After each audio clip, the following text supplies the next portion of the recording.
Sebagai orang Indonesia harus bangga juga bahwa kita we are doing right, so good so far gitu. Ada orang bilang, wah di sini lapangan kerja kurang, di mana yang lapangan kerja tidak kurang? Di Amerika juga bermasalah, di mana aja bermasalah. Tapi sekarang kita mobilisasi anak-anak muda kita, misalnya ada 300 orang lebih yang mengerjakan GovTech kita sekarang. Itu anak-anak muda Indonesia kerja di Peruri sekarang. Jadi kalau ada yang bilang itu Indonesia gelap, yang gelap kau bukan Indonesia. Jadi kita jangan terus mengklaim sana sini, itu anak-anak muda pergi aja di Peruri sekarang. Mereka tuh kerja sebesar ruangan ini, itu melakukan pekerjaan ini. Dan mereka bilang kami bangga jadi orang Indonesia. Karena kami melihat harapan bahwa kemampuan kami digunakan untuk ini.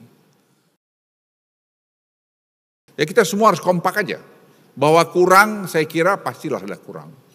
Kalau tidak kurang ya kau pergi ke sorga aja. Tapi kalau saya belum mau buru-buru ke sorga. Jadi kalau Anda pengen semua perfect ya kau pergi sorga saja buru-buru sana.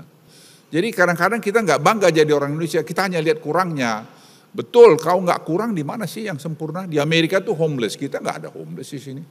Jadi jangan kita hanya melihat yang jauh, yang di depan mata kita ini kita anggap sudah masih kurang. Ya kurang, banyak yang kurang. Itulah tugas kita semua untuk memperbaiki. Dan kita on the right track sekarang memperbaiki itu semua. Kita harus sama-sama saling mengingatkan di mana sih dengan cara-cara yang bagus. Pemerintah pasti mendengarkan masukan-masukan dari Anda. Hashtag kabur aja dulu dan Indonesia gelap atau Garuda hitam ya. Itu sebenarnya pasangan dari ekspresi kecewaan. Jangan dijawab dengan mengatakan kabur ya sudah kabur aja, sudah itu nggak usah kembali, ngapain lu? Nasionalisme, rasa cinta kepada tanah air itu bisa luntur secara pelan-pelan kalau ketidakadilan itu dibiarkan tumbuh.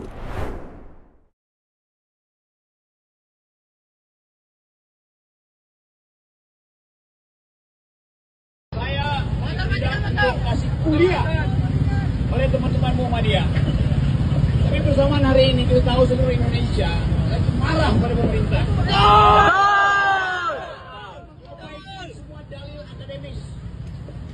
Jadilah tugas mahasiswa untuk mengendalikan politik dengan basis argumen akademis. Jadi silakan kalian demo, kalian punya hak untuk menentukan isi negeri ini.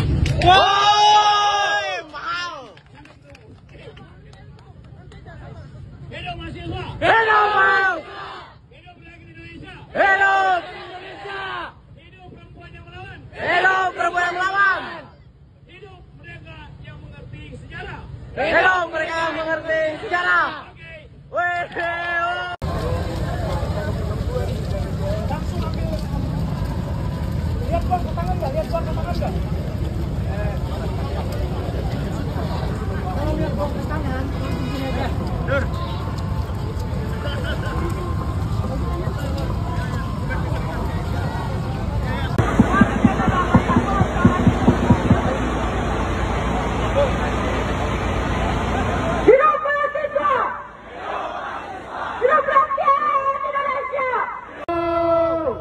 Pembebasan bahwa kuasa tirani menyusuri garis diri berjuta kali turun AC bagiku satu langkah pasti tanah air tanpa penindasan.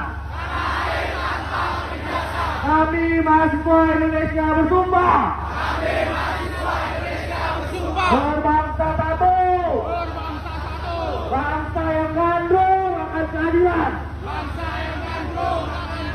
Kami mahasiswa hidup perempuan yang melawan, hidup perempuan yang melawan. Terima kasih kawan-kawan, ini adalah kita. Ini adalah satu kelompok masyarakat sipil. Kita tidak lagi menggunakan manometer mana. Jangan.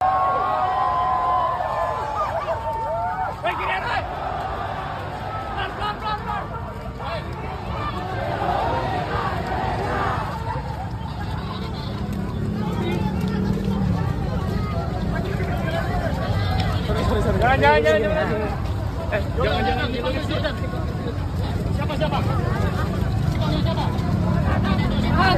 hidup perempuan yang terus melawan.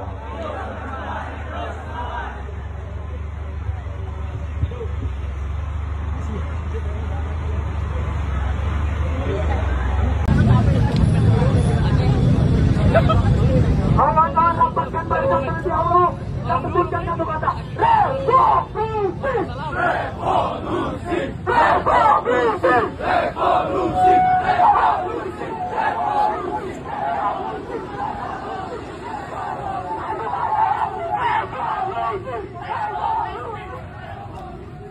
Kalau dia masuk di dalam dunia politik, lahirlah yang namanya demokratisme. Demokratisme paham yang menganggap bahwa apa yang disepakati secara umum mau ditentang masyarakat atau tidak, udah peduli. Karena itu landasan hukum. Itulah dasarnya BBM meskipun Bapak demo, ya ndak dicabut kalau memang pemerintah itu ndak merasa dirinya itu ancaman. Ya karena itu kalau Anda mau demo, pastikan bahwa kekuasaan itu jatuh. Kalau tidak jatuh, ndak ada gunanya bagi mereka. Saya cuma mengatakan jangan terlalu banyak berharap. Saya sudah berkesimpulan bahwa Indonesia sudah berada pada satu ya kondisi di mana dia sudah mempraktikkan neoliberalisme, di mana negara menjadi alat kapitalisme, alat oligarki. Hanya ada satu yang bisa membuat dia terhentak, menggoyang kursinya. Kalau Anda tidak mampu menggoyang kursinya, tidak bakalan itu. Itu teori standar Pak, saya sampaikan itu. Ya, karena itu kalau datang demonstrasi jam 8 pulang jam 4 sore, ya pasti itu sudah tenang-tenang itu kan. Tapi coba kalau Anda pakai di situ demo, Anda berdemo di situ, ya gantian di situ, bawa peralatan, ya kan. Semakin ditembak ada yang mati, muncul lagi. Wow, tumbang pemerintahan itu Pak, tumbang kekuasaan. Kenapa? Teorinya menjelaskan bahwa ketika seseorang berkuasa di punggung harimau, dia tidak bisa bertahan.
Ya, saya akademisi ilmu politik. Kalau ilmu saya diterapkan dengan baik, saya yakin itu. Saya yakin sekali negara ini bisa baik. Cuma saya bilang tadi, ilmu politik itu dengan politik itu berbeda. 360 bertolak belakang itu. Jadi saya katakan bahwa praktek politik yang terjadi ini tidak ada satupun yang cocok dengan ilmu yang kami ajarkan itu. Jadi betul-betul kami gelisah Pak. Kami gelisah, sama gelisahnya kira-kira teman-teman di Fakultas Hukum melihat hukum itu hanya baik di Fakultas Hukum itu di meja studi. Pas sebenarnya kalau diterapkan itu tadi itu bagus sekali. Karena itu kami hanya kembali ya, karena pasti nanti dia mengatakan apa solusinya kan? Ini kan menarik ini. Saya diminta solusinya kan. Padahal sebenarnya teori itu sudah menjelaskan sekaligus solusi yang ditawarkan itu. Kan tidak ada teori itu tidak kuat kalau tidak ada faktanya tadi. Nah, apa yang disampaikan tadi ini kan narasumber asli ya, betul-betul aslinya ya. Narasumber asli ini fakta yang disodorkan ini. Terus bagaimana kita bisa menjelaskan?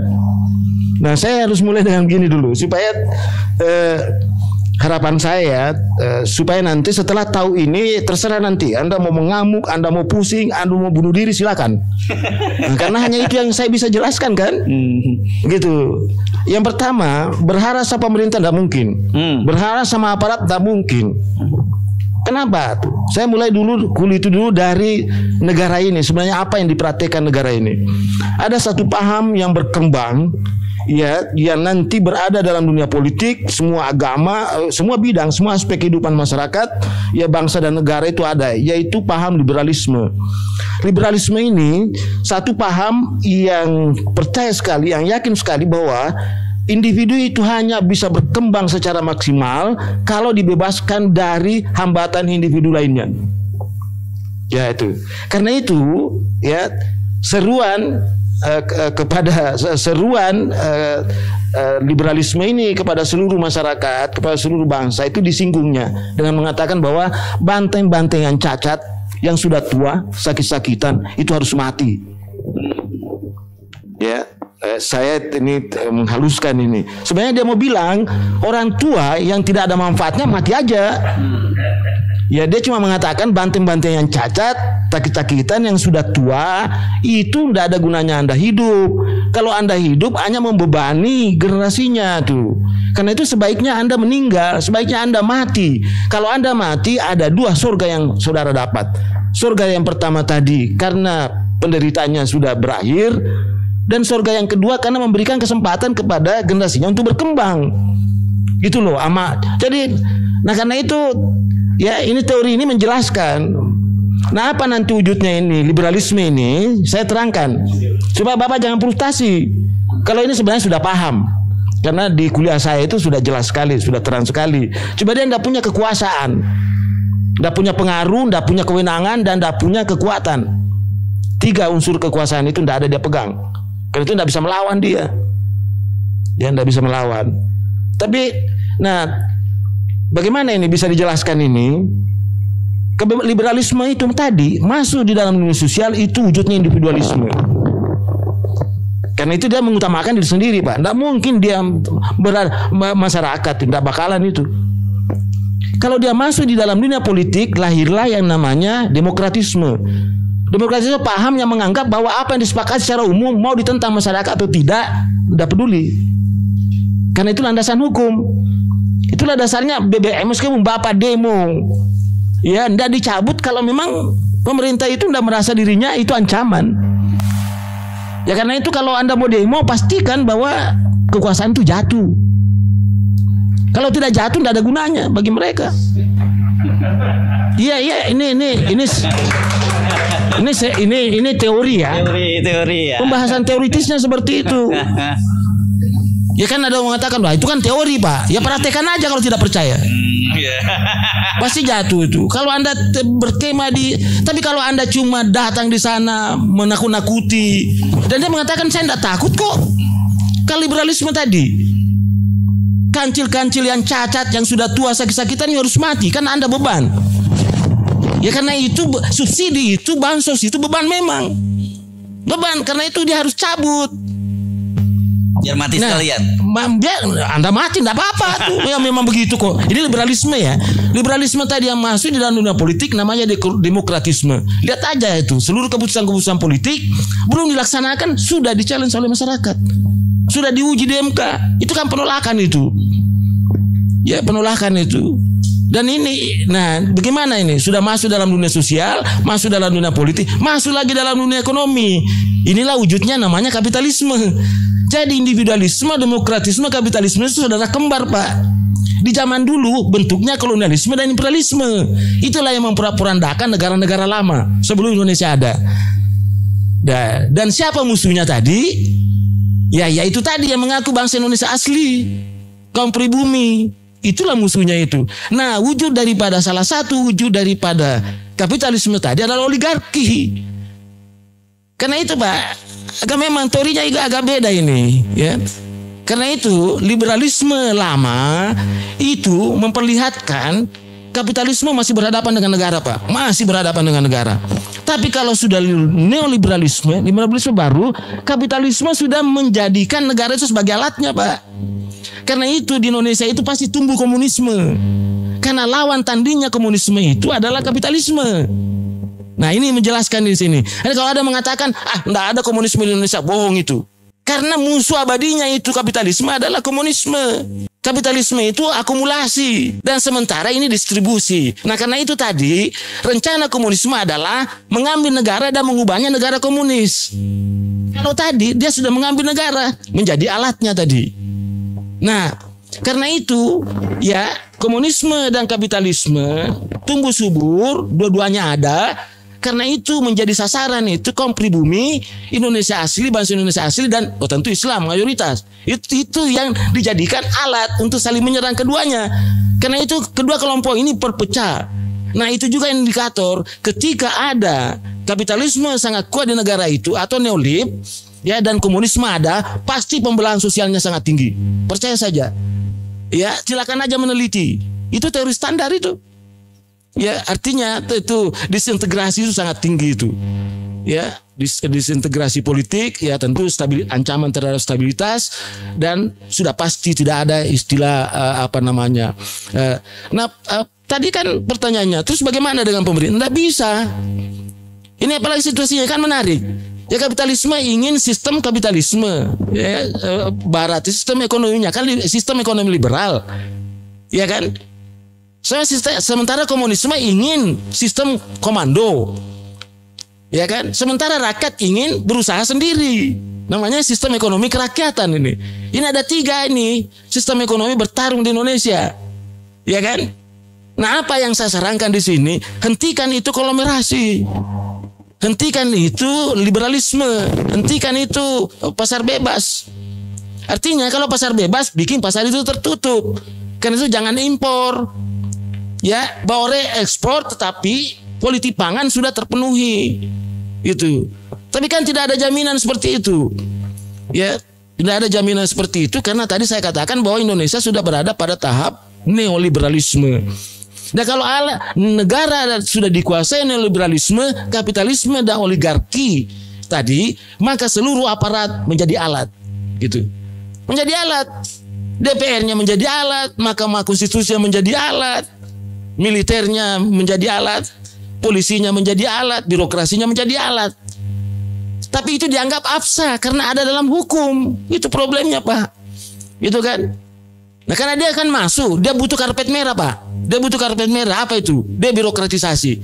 Artinya mudahkan dia masuk. Kalau mudahkan masuk, pasti persulit mereka ini. Kan di situ. Tapi begini, kampus itu kan sebenarnya harus juga mempelajari yang begini supaya dia tahu. Yang saya khawatirkan itu kalau dia sudah berada di liberalisme tapi dia tidak paham itu. Dia menganggap apa yang saya lakukan ini baik gitu kan. Dia tidak sadar itu. Ini kan tadi yang misalnya gini, kok kenapa ada istilah subsidi itu? Kan ini istilah ini dungu ya. Kalau pakai logika itu. Dalam teori welfare state, negara kesejahteraan, lah memang tugasnya negara seperti itu. Jadi tidak ada istilah subsidi. Makanya saya bilang subsidi itu, bansos itu, seperti CSR itu sebenarnya adalah suap politik kepada rakyat agar jangan berontak, agar kapitalisme ini tidak terganggu, agar oligarki ini nyenyak tidurnya tuh. Dikasih landas seperti itu. Yang seharusnya tidak perlu dibicarakan. Yang perlu diusir itu oligarki. Yang perlu diselesaikan itu kapitalisme tadi. Yang perlu disadarkan pemerintah. You jangan jadi alat kapitalisme. You jadi bagian daripada oligarki itu. Itu harus disadarkan. Bahwa rakyat sejahtera makmur itu tujuan negara itu tadi. Jadi sudah clear itu. Sumber daya manusia. Kan negara menyelenggarakan pendidikan. Tujuannya lahir orang-orang cerdas, orang-orang hebat untuk memperkuat kapabilitas ekstraktif sistem politik kita. Untuk apa itu? Supaya seluruh sumber daya yang ada, sumber daya alam tadi dikelola oleh sumber daya yang hebat, ya kan? Lahirlah sumber daya buatan yang kita pakai sama-sama. Kan tadi ada tambang nih, tambang minyak. Diolah oleh orang pintar, kemudian jadi bensin, jadi solar dan sebagainya, didistribusikan kepada masyarakat supaya dia sejahtera, supaya dia makmur. Itu tujuan negara didirikan tuh. Ya. Nah, tadi saya jelaskan bahwa ternyata ya ada penyimpangan dari penyalahgunaan teori negara oleh liberalisme tadi. Ya kalau masalah tadi ya testimoninya Bang Batiar, berarti dugaan saya benar bahwa Bu Sri Mulyani itu adalah agen neolib itu kan. Saya memang mencurigai karena gini, kalau teman-teman di ekonomi mempelajari ekonomi ANSI dalam pengertian utang dan investasi, dia akan melihat itu sebagai financial resources. Tapi kalau saya di ilmu politik mempelajari ekonomi politik, utang dan investasi itu ancaman, bahaya itu. Itu masuk neokolonialisme, imperialisme di situ. Ya. Apa dalilnya tadi? Banyak teori pembagian dua dunia menjelaskan ada itu. Teori pembangunan. Kalau semua pembangunan itu bertujuan baik itu, tidak ada itu teori underdevelopment itu. Tidak ada itu teori ketergantungan. Karena itu semua teori-teori yang harus dipelajari teman-teman di ekonomi. Bahwa ada loh namanya teori ketergantungan, ada loh namanya teori dependensi, ya, teori underdevelopment, ada teori neoimperialisme, ya kan? Sekarang ini apa caranya negara lain untuk menguasai kita, sumber daya kita? Ya pakai teori neoimperialisme tadi, didik orang banyak, ya, jadikan dia kaki tangan, jadikan dia komprador masuk, ya kan? Supaya dia bekerja untuk negara lain.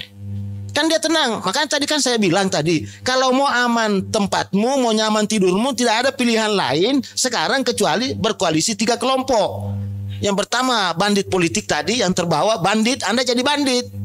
Iya kan? Misalnya jadi preman, yang kuasai lahan itu Anda yang di situ jadi premannya. Itu pasti ada di situ kan? Atau misalnya dalam pilkada Anda yang bagi-bagi duit itu tadi, yang menyuap itu tadi kan? Ya untuk kepada rakyat. Nah ini rakyat harus disadarkan juga.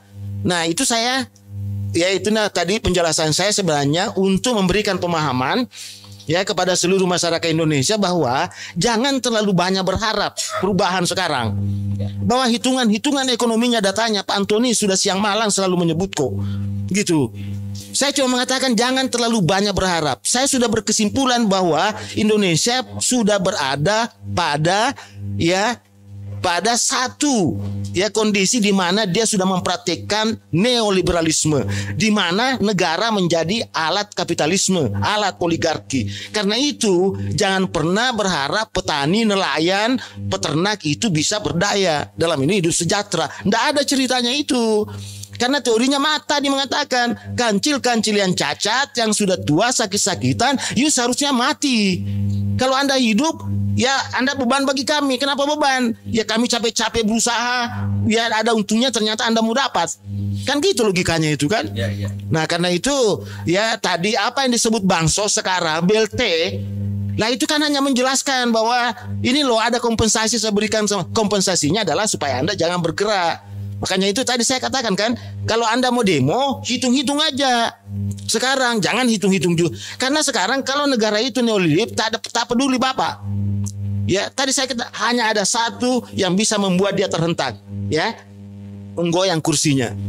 Kalau Anda tidak mampu menggoyang kursinya, tidak bakalan itu. Itu teori standar Pak, saya sampaikan itu. Ya, karena itu kalau datang demonstrasi jam 8 pulang jam 4 sore, ya pasti itu sudah tenang-tenang itu kan. Tapi coba kalau Anda pakai di situ demo, ya. Anda berdemo di situ, ya gantian di situ, bawa peralatan. Ya kan, semakin ditembak ada yang mati, muncul lagi. Wow, tumbang pemerintahan itu, Pak. Tumbang kekuasaan. Kenapa? Teorinya menjelaskan bahwa ketika seseorang berkuasa di punggung harimau, dia tidak bisa bertahan. Itu teorinya. Ya. Dan penguasa yang tidak punya legitimasi dan justifikasi sulit mempertahankan kekuasaannya. Itu teorinya, Pak. Ya. Kalau tidak percaya teori, praktekkan aja. Kan gitu itu tadi. Ya, okay. Saya kira gitu. Ya, oke.